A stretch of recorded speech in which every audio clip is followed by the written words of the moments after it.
Hello, everyone. Thank you so much for joining me for the first episode of Season 5 of the More Than You See podcast, where I have meaningful conversations with creatives about their mental health journeys.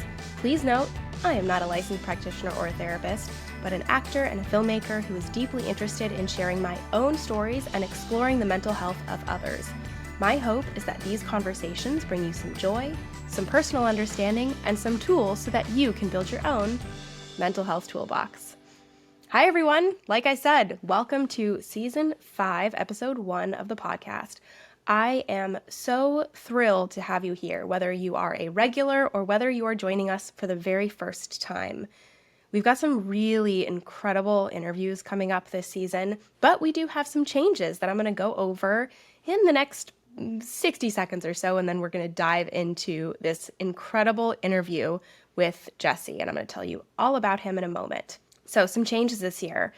We are going to be having episodes every other Wednesday instead of every Wednesday. However, on occasional Wednesdays, I'm going to pop in with not an interview, but a little short podcast, a little extra little gift podcast where I go over something that's maybe I'm potentially going through or a member of the community is potentially going through. They'll just be short little 15-minute episodes that will be in between these longer interview episodes. Just stay tuned, make sure that you are subscribed however you listen to podcasts, and whenever a new episode will come up, it will give you that little ding, that little notification that will remind you that there is a new episode. Speaking of notifications and all things technology, I want to remind everyone that we have a thriving More Than You See community over on Instagram as well as on Facebook.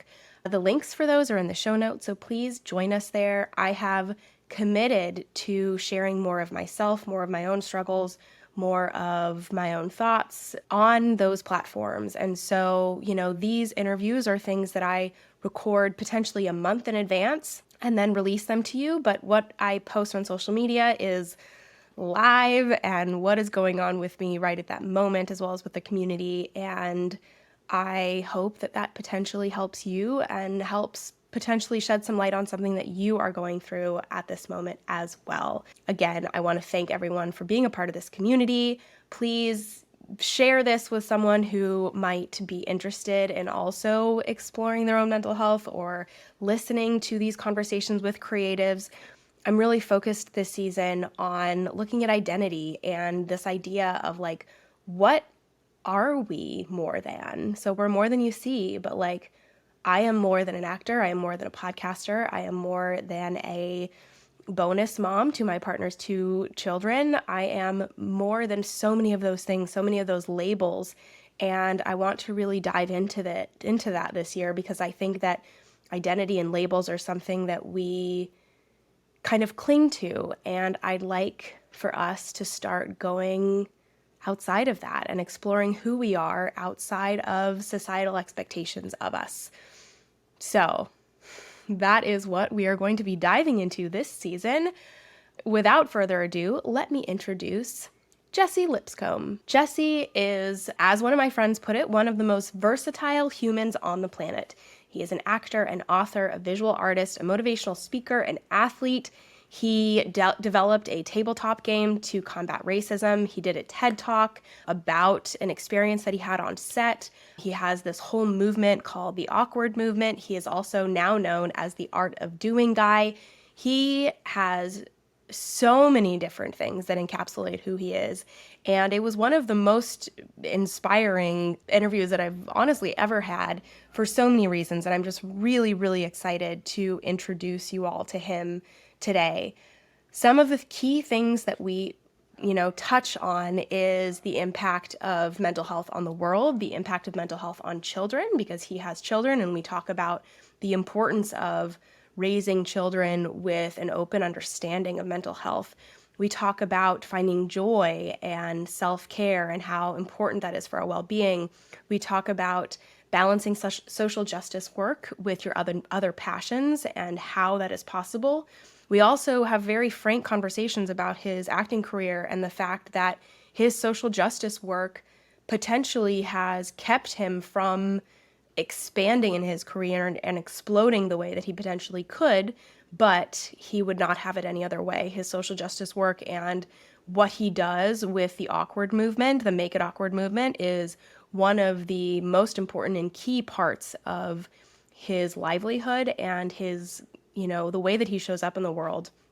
We also, talk about prioritizing tasks. We talk about balance or not finding balance in what we are doing in our daily lives. And also, one of the key things that I took away from this interview with him was this focus on failure. He talks about how he doesn't focus on his successes every day. He focuses on his failures, and he wants to make sure that he is failing at least once every single day. Hey Jesse, how you doing? I'm well. How are you? I'm good. I like to circle back with people and be like, so you gave me the immediate answer, but how are you actually doing? What's going on in your brain today? That's such an important question because that's what Yeah. we do. How are you? I'm good. I'm okay. I'm fine. Right. And like, Yeah. again, and how are you? Which I think also, as important as a question it is, can be dangerous because you should only ask it if you're prepared, Right. Totally. right? Yeah. Yeah. But yeah, I think I'm doing pretty good. Yeah. And I think I'm doing pretty good. It's hard to be doing amazing right now if you're plugged in at all to the world. Yeah, for Um, sure. the world is hurting and it's unavoidable and you can't really Yeah. hide from it. So and a lot of the work that I do deals with, some of the pains that many underserved populations are dealing with. Yeah. Well, I find today right now is a day off from Mhm. my musical, which is usually when I start to feel all the stuff I've put away. Yeah. So I'm doing well as can be expected. And I think, emotionally my tank's not full, but it's not empty. There's lots of Yeah. work for it. So if I say I'm doing good, I'm fine, it's actually pretty accurate. That's great. Yeah. Yeah, I want Wait, to Deb, wait. How are you yes. doing? How am I doing?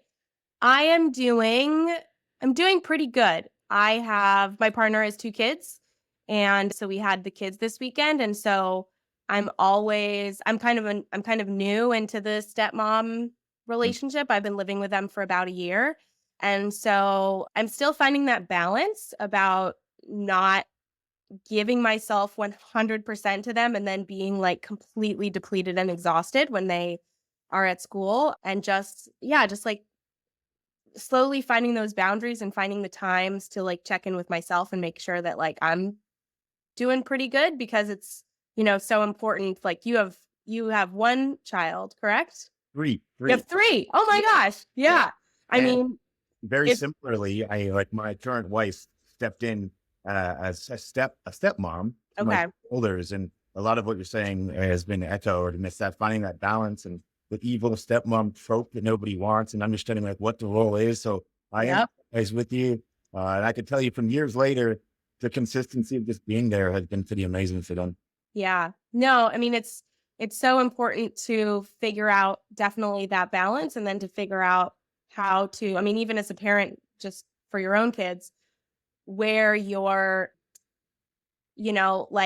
being able to explain when it comes to mental health where you're like, "Hey, I'm kind of struggling today. This is actually I'm my tank is already depleted today, so y'all need to give me a little extra grace Yeah. and love cuz we all need some extra coddling sometimes." I think that's really important. Yeah, it's huge. I also think it's interesting because we as parents sometimes forget about the levels of stress that I have two teens and then I have a Yeah. 7-year-old, and yes, we've made it through the teen years and what's heavy to us and what was heavy to us when we were teenagers is different. But man, they're going through it too, right? Yep. They're in that middle of like their bodies are changing. They still want to be super cool. They're doing sports. They gotta focus on that. And then there's homework and then the pressures and expectations. So I always try to think, if we're both a little with each other, Right. there's probably real good reasons, and Yeah. it's not just that my schedule's packed. Theirs is too. It's just different. Yeah. For sure. No, that's so important. And that brings me to what I want to go back to when you said before that, you need to check in with yourself as far as what you're able to receive in the world. I want to touch on that a little bit more. I think that's so important where you are self aware enough to be like, I'm able to take in some of the pain of the world today and help process it, or some days you're not. And I think that's so important for people to have their own self awareness about where they are and then be able to know if they can show up. Because of course we always want to show up for our loved ones. We always want to show up for our friends. But I think that some days we aren't there, Mhm. you know? Yeah. And I'm just curious how you find that balance for yourself. I'm probably not the best for balance on it. Yeah. Uh, Me but neither. yeah, yeah. I feel like if I have a chance to say, all right, I'm a little depleted and I don't have enough energy to show up for my loved ones or those who are in need today. For me, that's kind of like a bell to be like, that's when I need to show up, because Yeah, the fact that I can step in or out of certain battles is a huge privilege. for Uh, sure. and like for like, there's some battles I can't escape, Yeah. being a 6'3", 250-pound black man. Yeah, I don't get to step in and out of that one, no matter how good absolutely. I am. Yeah. And I need those that might have, even if they're running on fumes, they Yep. have something. So Yep. I always try to yes, there's the time where I don't want to, but Mhm. if I have an option to and I can, I still will probably lean towards that. Yeah. But I do check, like what happens with me, my body, like, the body keeps score. So even when I'm trying not to, sometimes it just happens, whether that's Yep. migraines, whether that's a small breakdown, whether I'm watching like a cartoon and just start crying. I'm like, yeah, oh, it looks like there's some stuff there I haven't really given a chance for the gasket to be released. Yeah. I'm probably later than I should be with a lot of the stuff, but I'm aware, I think, of where some of the physical manifestations of me not checking in show up and know what they're from. So Yeah. at least that's something. How was that for you as a kid? Like, I'm sure that like you weren't like there was definitely a period even in I'm sure middle school and high school where you were really tall and this like presence. Sure. So how was that for you as a kid? Yeah, I mean, growing up, it was so I grew up in a predominantly white suburb of a city called Edmonton, Alberta, in Alberta. I Okay. mean, yeah, in Canada. And it was, growing up, there's a lot of the things that I'm looking back to, and I can see where the microaggressions are, where the lack of representation was. Yeah. But that's not how I would have articulated any of that at that stage. At that stage, all I wanted, and I think most of us want, is to be safe, to feel like we have a circle of friends that like us, and to belong, right? So Mhm. then belonging also meant just being okay with how certain things were. Yep. Jokes you make within your friends, which your friends care about you and like you, and there's some jokes that might make you feel othered, but those are also the same jokes that made you feel a part of something. Right. And so, I would go along with lots of that kind of stuff. There's even points, I've been an athlete. I was a professional athlete, a high jumper. I was number 6 in the world at one point later Hmm. on. But like being a really good athlete was one thing that was a part of it. But in recess, when we played, my friends didn't want to play with me as much because I would win consistently. And so Yeah. but I actually made a conscious decision to stop trying as hard, Right. just so I could keep my friends around. Right. And so it served me in the short term, but not in the long term. Middle school, I kind of decided I'm going to be a little bit more of my 100% non-diet, full fat Lipscombe, and like obviously where the chips fall. And, Yeah. and then, friend circles maybe got smaller, but they were a little bit more true. But then on the other side, lack of representation, I didn't have any teachers that looked like me. The movies we watched didn't have characters like me. There's nothing that looked like me, which was Yeah. my norm, but later came to realize there's a thing that I call backpack theory, where everyone's born with like an invisible backpack. And every day there's different rocks and pebbles and boulders being put into it, whether that's racism, lack of representation, sexism, all of the isms. And, Yep. you habituate to it, right? Like you don't Mhm. even know how heavy it is until you have an opportunity to take the backpack off. And my backpack came off for the first time when I went to Morehouse College in Atlanta, Georgia, which is an all black school, so marketing Mhm. school, Spike Lee. And there was the first time I was like, oh, this is what it feels like just to be like a person. Yeah. And it was amazing because I saw people that looked like me all the time. So growing up, it affected me, but I wasn't aware of how it was affecting me.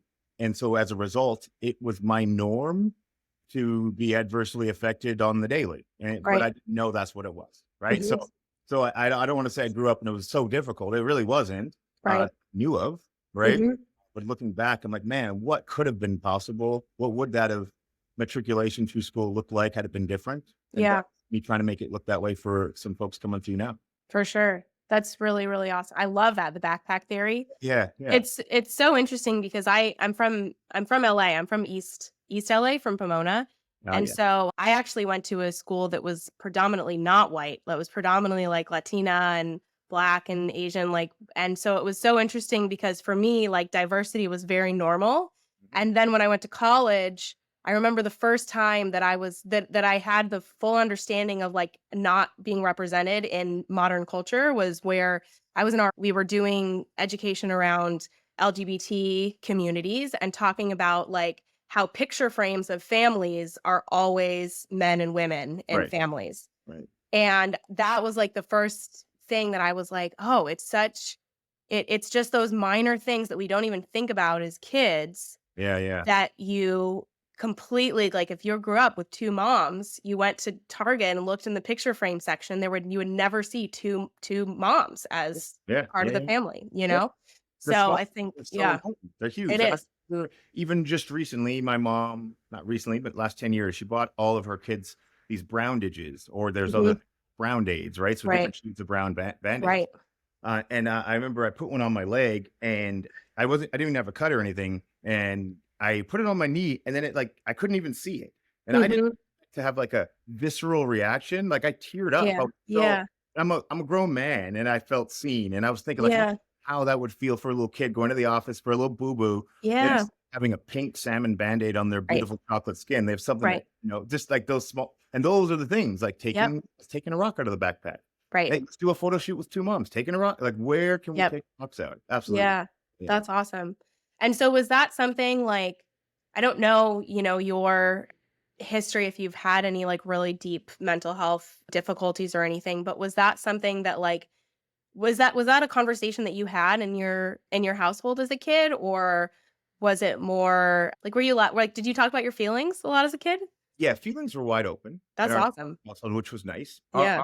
Our family has history of depression, bipolar, borderline, ADHD, severe, some anxiety. So that world, and that I'd say that's at our generation. My mom and Yeah. dad may or may not, but those weren't the times where you found out much stuff about much stuff, right? Like even in Right. that generation to this generation, so much has changed. And then Yep. now the next generation, so much is more accessible to individuals. But we did have a platform where speaking about feelings, and even not, I won't say more importantly, but I think I was pretty lucky to have a father that was very affectionate, and we could speak like so. My male role model wasn't one who was stoic, either mad or Yeah. stoic, or sometimes happy, right? So Mhm. emotions were free, and I mean, me being the youngest and just like the free soul artist, also it kind of came with Jesse territory in Yeah, general.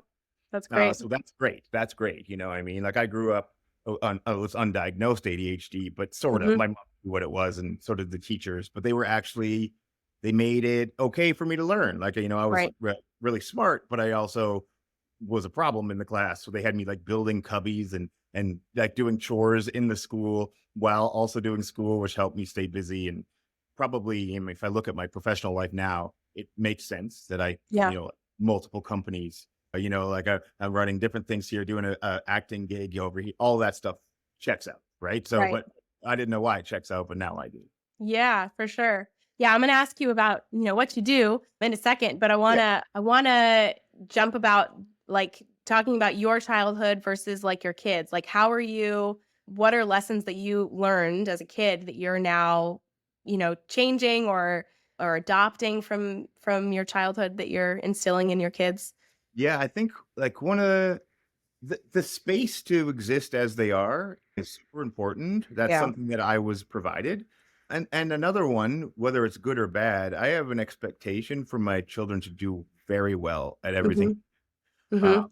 Now, like my grandfather, his name's Rolly Miles. He's a CFL Hall of Fame football player. He played MLB baseball as well. That's awesome. Late grandfather, my late uncle just passed out last year. He's a famous jazz musician. My great auntie, Bessie Coleman, first Black woman to fly an airplane. Yeah. There's like a lot of like, it didn't matter where and when you can excel. Mhm. And, we had jokes within the family. My mom would say, okay, you ready to, so when I was competing, she's like, you ready? I'm like, you ready? All right. All right. Cause if you don't win, you don't have a place to live. Now she's joking. We're Right. kidding. Right. But Right. there's all these fun expectations that I expect you to excel at what you do. And excelling at what you do doesn't necessarily mean win, but it does mean if I say I love the thing, I have to work. I have to put Right. in work and can't just expect that to just arrive. So Right. like that thing is something that I definitely have instilled, and the space to be yourselves. So I say definitely, I'm trying my best to. So hopefully some of that's, getting through with my Yeah, kids. It looks like they are. I mean, they have their struggles and they're doing stuff, but I think the space to exist as they are it's is something incredible. to provide for sure. Yeah. Yeah. Well, I think that's something that you just bring into everything that you do, just the space to exist as you are. Like I think, your make it awkward movement, I think is so awesome because it's really, I want you to talk about it, but it's really like focusing on the fact that you need to accept and fully appreciate like who you are and all of its facets with all of those backpack stones and to just like to stand in that. And so I'd love for you to, introduce what make it awkward is, but then also, give a little backstory about how you were able to find your voice in that moment, because I know that that's something that people, myself included, struggle with on a daily basis, is like how and when do you use your voice? Yeah, yeah, absolutely. I mean, so I think even I'll start there and go backwards. That idea of like how and when, I think it's now and it's with whatever tools you have. That would Yeah. be what it is, right? So for me, though, I think one of the reasons why Make It Awkward took off the way it did. Now, it started off, I was doing a commercial for our city about how wonderful our downtown was. And then there was a car that pulled up and started screaming racial slurs at me. It happened to be caught on camera. And afterwards, I was like, I think I just want to share this video in my social media circles just to have a conversation about what is the reality of our downtown. Yeah. And so that thing kind of, snowballed and became much bigger than anticipated and was like a national, international conversation for a while. And so seeing that there were eyeballs on it, and doing like hundreds of interviews, fair. Why did I think there was this many eyeballs on it? And why did the media want to use me to do so many interviews when there are several other incidents that look like that happened within the same month? Yep. Well aware that that has a lot to do with the fact that I've been in the media since I was 9 years old.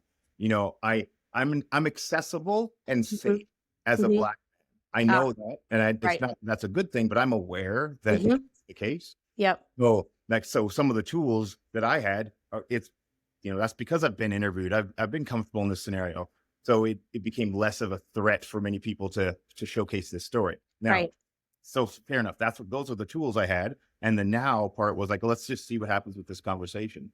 As the conversation grew, it became really clear really quick that it's not a thing about Black and white. It's actually not just about racism. It's about Mhm. underserved populations across the board. The stories are so similar, even though they're different. Yep. Uh, People are fighting for the similar things. And that idea, again, of little Jesse in elementary that wants to be accepted, feel safe, so that they can be courageous and just live Yep. a life where they're their true selves. That's what we want to do. And so I had a platform and thought that I would use that to kind of elevate those voices. And, it's changed and had many different iterations over time. Sometimes we would throw big events, other times they're just one offers. But more than anything, the idea is trying to create everyday activists out of everybody and give them more tools so that they can feel more confident to act in the now and maybe grab a tool today that they didn't have yesterday and then see a place where they can use it. So the more you do these things, even though it's called Make It Awkward, but the more you do it, the less awkward it becomes for you at least. Right. And, awkward for the other person. And that's kind of part of the equation as well. You want to call those things out every chance you can. Yeah. I love you have a TED Talk that I'm gonna link to in the show notes, and I love in your TED Talk, you talk about, like, the Thanksgiving dinner conversation that is just, like, something that always happens where, you always have an aunt or an uncle or some extended family member that says things that you would never say, that you don't associate yourself with, that is not really the makeup of, what your beliefs are. And I think that I'd love for you to talk about the tools that you recommend and how you recommend someone to make it awkward in that situation, because I think that it to me it was brilliant. And I was like this is exactly how we should be doing it, because it's not an attack and it's not saying like, hey, what you're saying is wrong. Like you're not having that kind of vocalization, which makes the person shut down and then not want to continue the conversation. It's just about asking questions and kind of like Yeah. probing so that they can also understand maybe one day, Yeah, you maybe. know? Yeah, that's true. I mean, yeah, there's some tools that seem to be like working regardless of the conversations. And it's why we Yeah.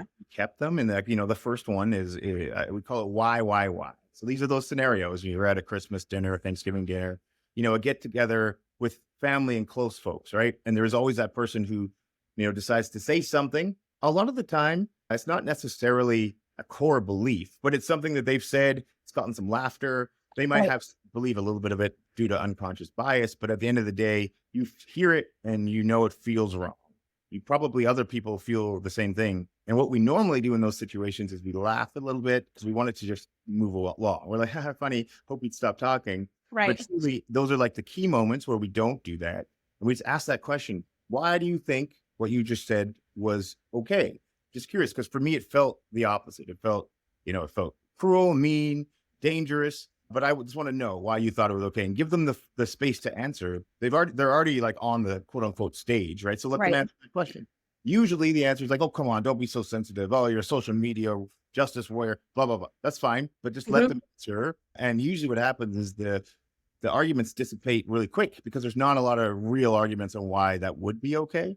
Right. But any stand-up comedian would know that, and I've done some stand-up too. If I tell a joke and there's crickets, Right. which doesn't happen. Of course not. No. Never for you. Never, never, never. But if I did, I'm scratching that joke off my set list. It doesn't work. But if I get a little bit of laughter, I'm like, oh, so there's something there. Maybe I'll rework it. Right. So we don't want that to happen. Yeah. The other one is when, let's say you're at a festival or some really crowded event and it's happened before. Actually, lots of us where maybe you're verbally accosted. Doesn't matter how busy the place is. You feel like you're by yourself because, again, most people don't want to involve themselves. So they have their head down in their phones or whatever the case is. This rule or tool I call is a friend zone. So if you see someone and there's someone, verbally attacking them and then they're sitting there, don't worry about the attacker because we don't know who they are. That could be dangerous and we don't want to danger.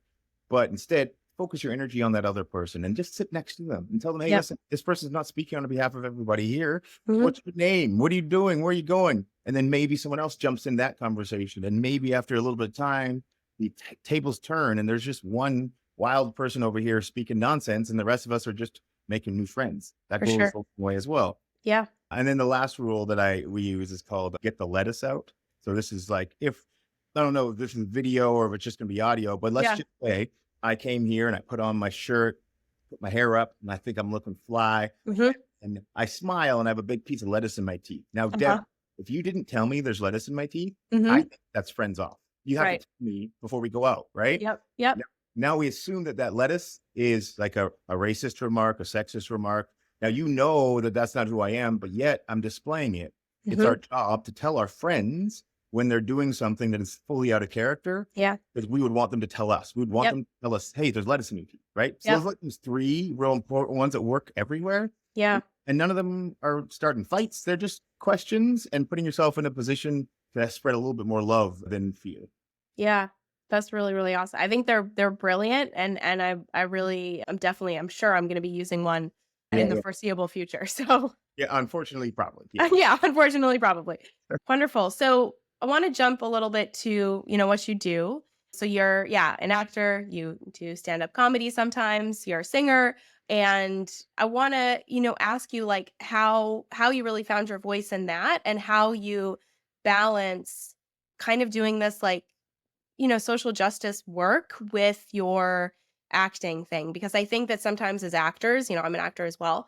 As actors, we can sometimes be like, oh, well, I've got to be meek and like fit in this box of the character that, and because you're not being just hired for the character, you're being hired as the person to represent the project. And so, have you had any instances where you've had to explain about what you do on the side, and has there ever been any pushback about that? Or is it really, this is just Jesse, and so they're like hook, line, and sinker buying you, and that's it? Look, maybe how do I balance it? Maybe the reason why yourself and every single listener that ever listens to this doesn't know my name is a result of the fact that I have always brought this to the table. So I don't know if this is necessarily the route to go. Right. But for sure, there's numerous sets where I've been on set in the moment and had to stop. There's one movie where all of the people of color were murdered in the show. Now, the writer wrote it. That writer didn't necessarily know who would be cast. Right. Like the writer made that error purpose, right? And then once everything was cast, now the show's cast, and here we are. So it's halfway through, and I think there's only two of us left. And so I said, hey, I know I'm supposed to die here, However, I'm not sure if you know that you've killed off every single character of color, and Yeah. I know that where we are, this is not an unknown thing. This happens all the time. Right. So I'm just going to leave that with you, producers and directors, because here's an alternate version that does not change the storyline at all, but it does change the storyline of what we're all used to hearing. Right. So I brought that to them, and they were actually quite grateful for it, and Yeah. they did switch it. Still got stabbed, but I made it, right? So that's there's been other ones, or there's a show. This one's funny because this one doesn't necessarily, I don't know if it actually worked, but it still helped out. So there's a TV show called Black Summer on Netflix. And in it, I play a character named Mance. Sidebar, I got to name my own character, and he was named after this person I found to name Mance Lipscombe, which is an old blues singer that I think is a part of my lineage. That's And awesome. I said I wanted to, like a person dies twice. When they take their last breath and when their name's mentioned the last time, and it's still cool. I'm like, I want to bring him as a character one day. And so I got the opportunity to name my own character. So I named him Mance, was short for Emancipation Proclamation. So in the show, he was supposed to die in episode 5, but I got on the set of Black Summer, and day 1, I was like, okay, if we're calling it Black Summer and there's no Black people here, even though it had nothing to do with that, it was just a little joke, right? And so, there's some laughs and everything. And I thought that was why they decided to write this other scene for me, and keep me alive and without spoiler alerts. Right. But as it turns out, that was not really the reason. It was apparently because I jumped over this fence, like with ease, because they didn't know my high jump background. And the director and writer were like, oh, let's write this amazing battle royale scene for him. And so then they did, and I survived, and it was fun. So maybe it did, who knows? Don't know. But most sets that I'm on, when there's something, I'm always going to speak up. Yeah. And I think we as actors have way more agency than we give ourselves credit for. But there's also something about knowing you have an unpaid liaison that is looking out for people. Because me as an executive producer, when I hear that and someone's looking out for the rest of the team, something I might have missed, I love it, right? I would rather that exist. And those are the people I want on my team. I want people on the team that are making a safe environment for us to create magic. Yeah. We make such vulnerable work. We're so open and we're so vulnerable. It doesn't take much to wreck it, right? Like, it's such a small little teeter. Like, one day or 8 hours of shooting, 4 hours of shooting get messed up because of a comment or a poster or a t-shirt someone's wearing. That's also bad for business, right? So I think, back to the same thing, when you feel it and you see it, you have to say something. And the key is tools. How do you say things in ways that can still be respectful, that still give the benefit of the doubt, and offer a person an opportunity to see the error and then make an adjustment, as opposed to assuming that they're the bad guy. Yep. 100%. Well, I think, and that's the key, is that assuming like there's good in everyone, and there was good in the decision making, or it was unconscious bias, but there was no like malicious intent behind whatever decision was made, and therefore you're just bringing something to the surface that potentially was completely missed. I think that's really valuable. Sure, there's malice intent sometimes. You're right. Yeah. I try not to live with the outliers, right? Like, if 99% of the time it's this thing, then I'll spend my time there. I don't even worry about that. There might be a time that's right, but that's 1%. Who cares? 1%. Yeah. So if I could like clap my hands and you could have exactly the career that you wanted, what would that be? I'm in it. This is it. That's awesome. Every single piece of it. All that would happen is there'd be more of it.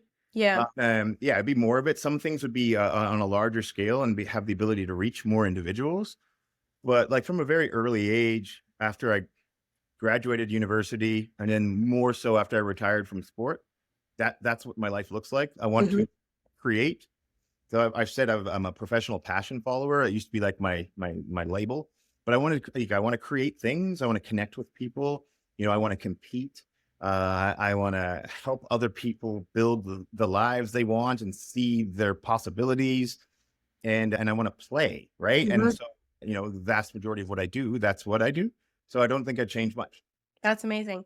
Yeah. And so obviously, like, you're obviously a very giving person, giving of your energy, giving of your time. I think, like, passion follower, that's really, really incredible, but that must get exhausting at times. So what do you do to unwind and deconstruct and just like be Jesse? I think maybe that is an assumption, because Interesting. I've got to use the things that are my passions that also are my career. Those are the things that fuel me. Those are the things, amazing. Right? So like, when I'm on set, whether no matter what it is, I'm getting fueled. if I'm at home and I'm writing and I'm painting, whether they're commissions or they're just for free, they're the same. If I were retired today, my life would look very similar to what it looks right now, except for I might have less deadlines. I Yeah. do that, but it's the same stuff. Yeah. So yeah, for me, I think that might be why the lack of having to like what happens when it builds up so high? I just keep doing the stuff I'm doing because it actually will feed me again. And so maybe if anything, it's like I need to do more of one of the things than the others. And Right. like singing and painting and writing, those are really high. And so it's like cuddling and massages because it touches my love language. But like that, I can get that in all the jobs. Lucky. Right. That's awesome. That's great. So what did the strike affect you guys at all? The SAG-AFTRA strike? Oh yeah, big time. Things down, without a doubt. I called it, like an actors and producers and crew members' second COVID. Yeah. Without the sickness. Yep. But for me, again, what did that do? It gave us a lot more time. Mm-hmm. So time is my favorite thing. It's a mirror. It lets you know if what you're really wishing for is as real, or is it Mm-hmm. that you just kind of want something. Yep. Like during the pandemic, I kind of looked at myself. I wanted to be a published author. I wanted to produce some new shows, and I decided I wanted to be like a visual artist. And then all of a sudden the pandemic was here. I'm like, now, if I mean that, I have time. Mm-hmm. And so, and those are the things that I did. I wrote for my first book, got it published, got my second book deal. I produced a movie with all the actors that weren't working. It was great because I could ask the people who I wanted to work with, are you free? And I know you're free. Right. You're free. You don't Right. have a gig right now. Yep. So yeah, even though we couldn't travel to see each other, I created this thing called remote content directing, where I would direct the actors there was like 7 different cities, 3 countries. And I would direct them via Zoom, and we'd make sure that all of us had the same equipment. And then so we shot a TV show called Locked in Love, which was funny and just campy and cool. Mm-hmm. But that idea, right? So it was like I was doing all of the things that I could do. Well, you can do all the things. Not even that you could do. You can do all the things you put work into. And Right. so it was those mirror reflections. And same with this one. We had more time. So I'm like, well, what can I do with this extra time? And I tried to fill it with things that would be, full of joy and love and potential professional and personal gain for me and my circles when things open up. Yeah. Does your wife have the same the same matched energy that you do? No, that would be madness. Okay. Yeah. My wife is very creative, but she's also she is the executive producer of the early morning show on CBC, which is like our biggest public news station. So Okay. she is the boss of Vancouver's morning show. Mm-hmm. The producer as well, produces their television and radio spots for that show. Yeah. And she very much like, she might not have been in another relationship, but in this relationship, she's like, all right, this is when this is due. That's true. We have this thing done. Did that person? Because my world, Monday could be Tuesday, could be a stat holiday, who knows? Right. Right. Yeah. So yes, it matches with what we have for goals, but Yeah. how we get there are different. And so she reins me back a touch, and I pulled her forward a bit with taking some pinches and risks, and it's a good balance. That's incredible. Because I mean, it's truly like listening to you is like you have so much going on, and you seem to be so successful in like everything that you tackle, which is so incredible, and also not something that most people experience. I feel like most people like don't have that. So I was wondering if her, energy, like if she has, like if you're her personal cheerleader, which of course we always are for our significant others, but she's also just totally killing it. Well, she's crushing. Like of course we're each other's cheerleaders, but like Yeah. what we do is so separate, which is Yeah. neat.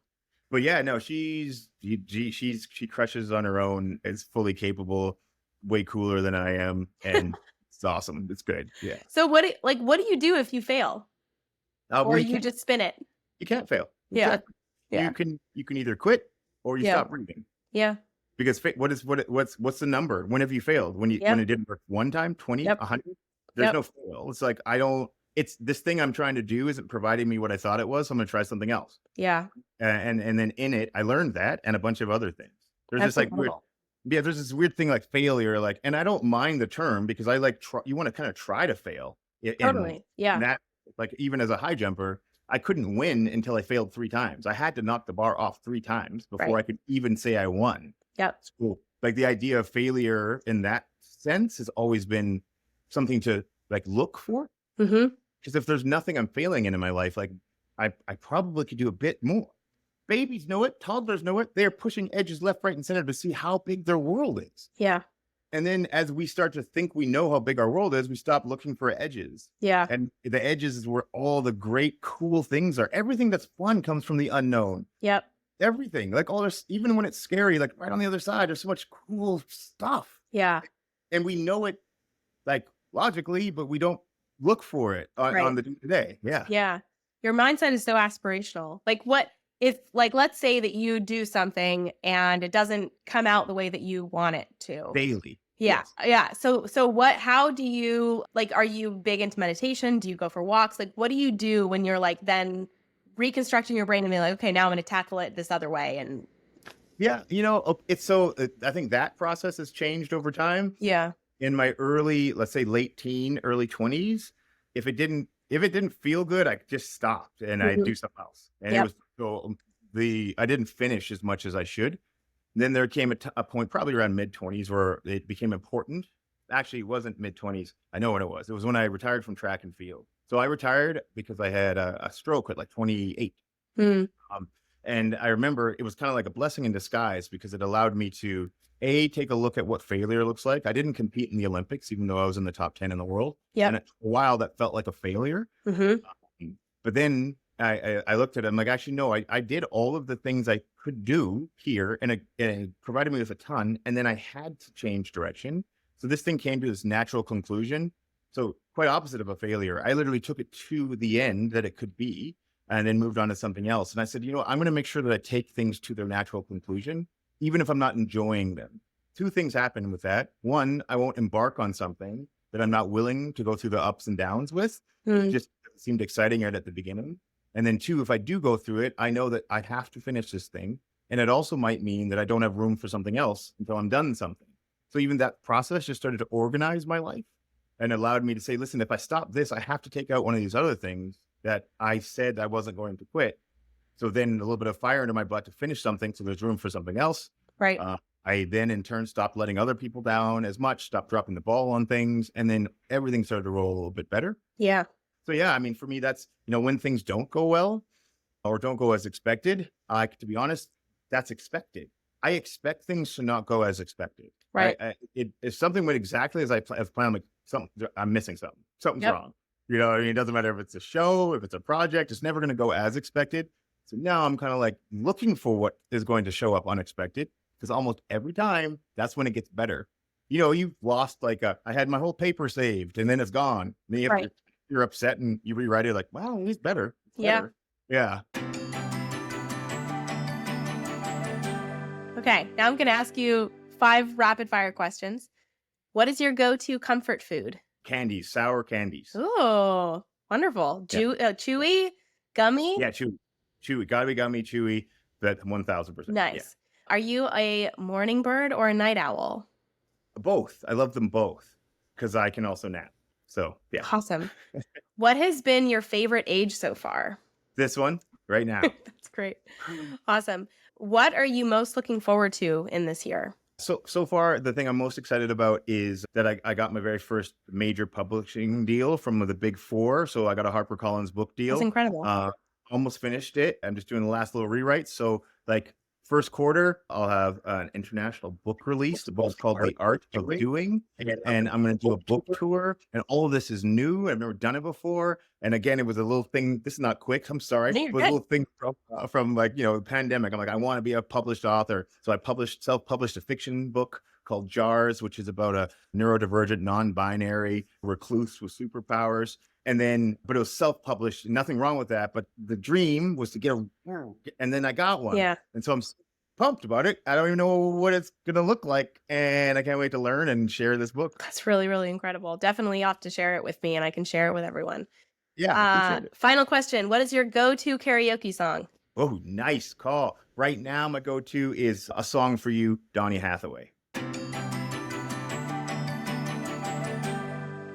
How do you prioritize like what you spend your day on, or is just changes? Yeah, that's probably not the best version. I follow the dopamine fully. Yeah.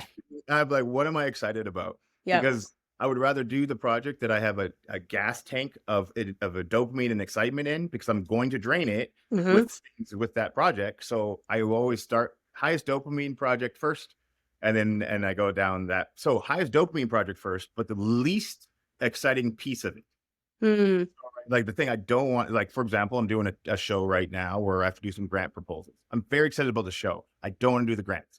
Yep. So the show, I'm starting with the grants. Well, the gas tank's high on excitement. Yep. And then the drains, I'm back at the stuff that's super exciting, which doesn't Yep. require a lot of dopamine because I'm pumped. Right.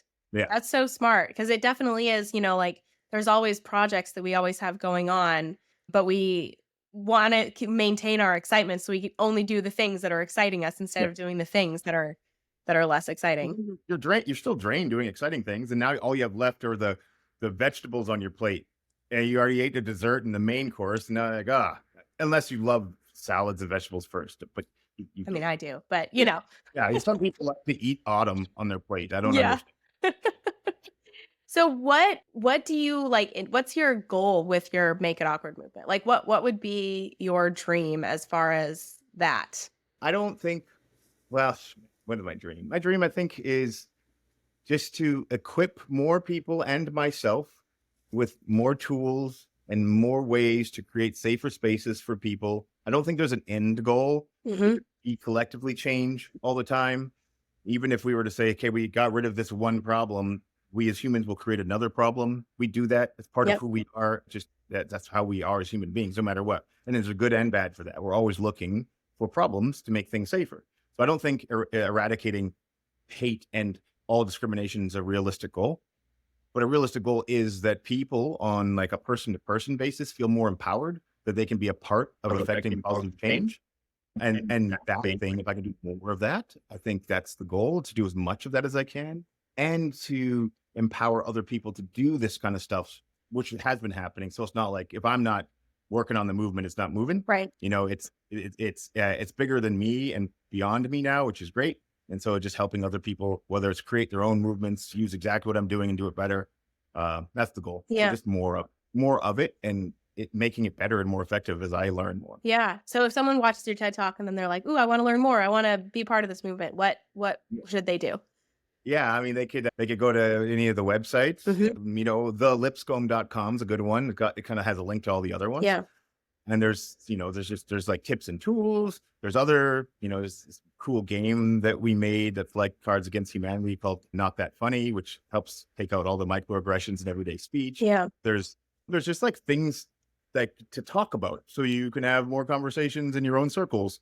Yeah, there's a lot out there, but there's also like a lot out there with like Google. Yeah. Like just a lot out there with just having conversations with individuals that you see that inspire you, that are making change. And I don't say have conversations with every single person, because not everyone's going to give you information that's helpful. Right. But be discerning with where you get it, and put, more than anything, put it into action and expect to fail. Yep. Because you will. At some point, you're going to have egg on your face. Yep. And know that's okay. One thing I think here, if I had to pick the most important thing, it is understanding the difference between intent and impact. Because we get caught up on intent so much. Well, like, I intended to help. If you knew me, I'm not a violent person. I'm not a racist person. I'm not prejudiced. If you only knew me, whereas the other person had just mentioned how something you've done caused harm, and all you want to do is center yourself. Yeah. But if we like move to this impact side where intent really doesn't matter, it's just for us to feel better. And if you told me something I said today that was harmful and impacted you, I had no intent of doing that, but I did it. I did that. Mm-hmm. So I have to acknowledge that I did that. And I think it's only fair and out of respect, not only acknowledge it, but like, here's how I'm going to change doing that in the future, and then make a real effort to change that. I think once that is a part of your everyday thought, you can really move through and grow so much faster without having to go through the defensiveness and then denial, and then by yourself thinking months later, oh, I guess I kind of, it's just impact. Yeah. Stats, they're great. Yeah. Yeah. That's like, I mean, that's important in every aspect of life. Like, like not just in conversations around race and minorities, but also just in conversations that we have with our relationships in general. Yeah, 100%. Impact first will save so many tears, fights, and miscommunication. Yeah. Yeah. And back to little Jesse, you feel heard, you feel safe, and then you can be courageous. But you can't do that if you're just defending yourselves back and forth, you Right. know? Yeah. Absolutely.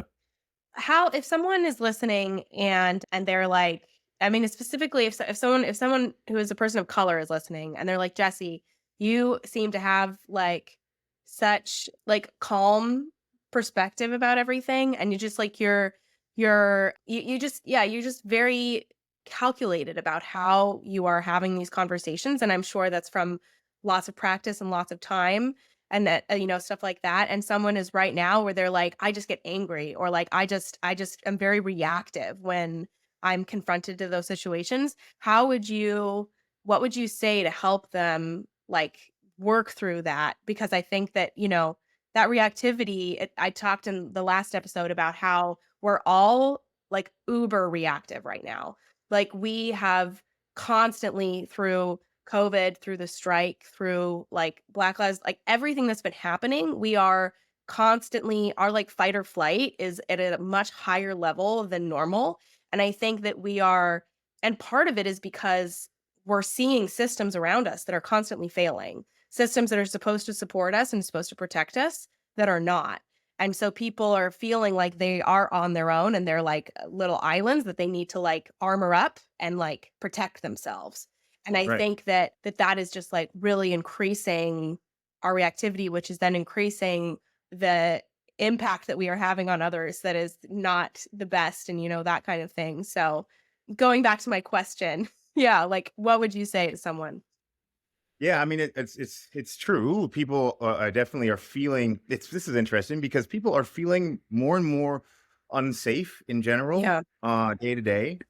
I love stats, by the way. Hmm. However, if you were to take a snapshot of the last 100 years, statistically speaking, we are safer every single year as move forward. Yep. As people across the planet, even though we are in the midst of some horrible things, Yeah. on a statistical number, we are safer every single year. So the world is actually getting safer. However, we also know like what sells, if it bleeds, it leads is a word that happens, Right. like fear and hate sell. So we are being just bombarded with messaging that we're not safe.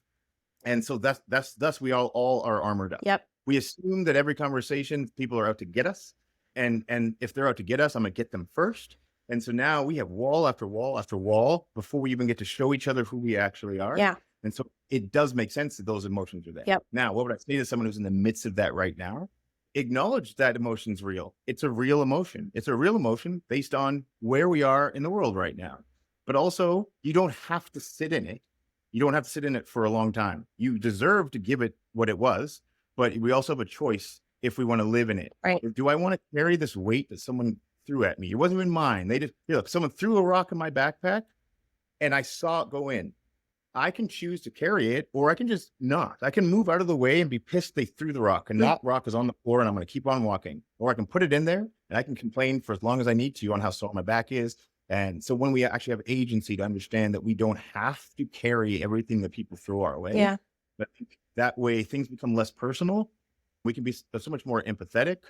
Like a quote that I say all the time is change moves at the speed of empathy. Hmm. And so it's hard to empathize when you're defending yourself, Yep. when you're under attack. Yep. Right. So the more we can get out of the way of attack, I think the shorter the period of those emotions that we don't want to carry with us will stay. And then as I disarm, if I disarm, I feel like other people will disarm as well. Yeah. Right. Like and then soon we have conversations with real people, not our representatives, not the armored up soldiers that are walking out to every single day, but like two people who are hurting and are broken and are scared, Yeah. and are looking for a place to be safe, a place to belong, so that they can be courageously themselves. Yep. So I would say we're all kind of on that path and journey to get to the thing that we are. And in right now, because we're scared, we're literally doing the opposite. Even though we want the same. This is the weirdest thing.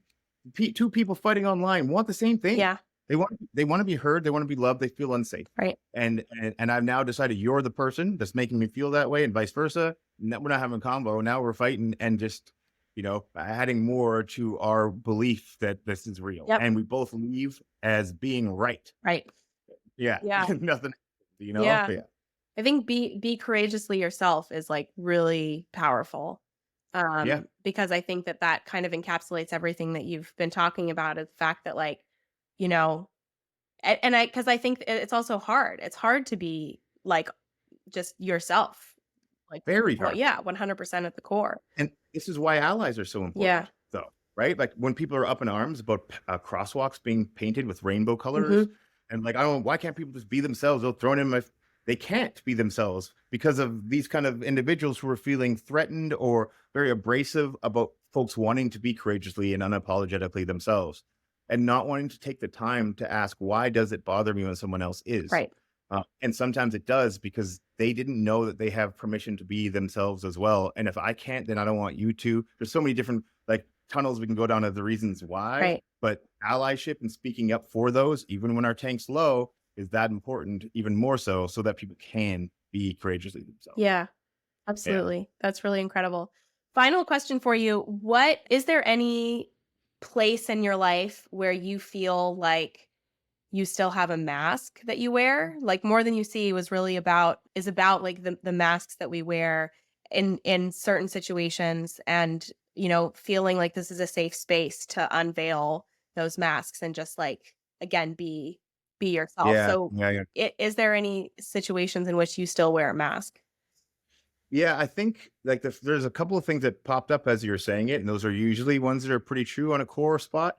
So one of them is even though I feel like I'm openly emotional, I'm very easy to be emotional when it's further away from myself, and the closer it is to myself, even though I want to, like, I want to be able to tell people that I'm hurting and I'm sad. When I'm in situations where I can, it's like I can't take that mask off. Mhm. Like I'm aware of it. I'm like behind it, like Jesse, just say it. I'm like, I'm trying.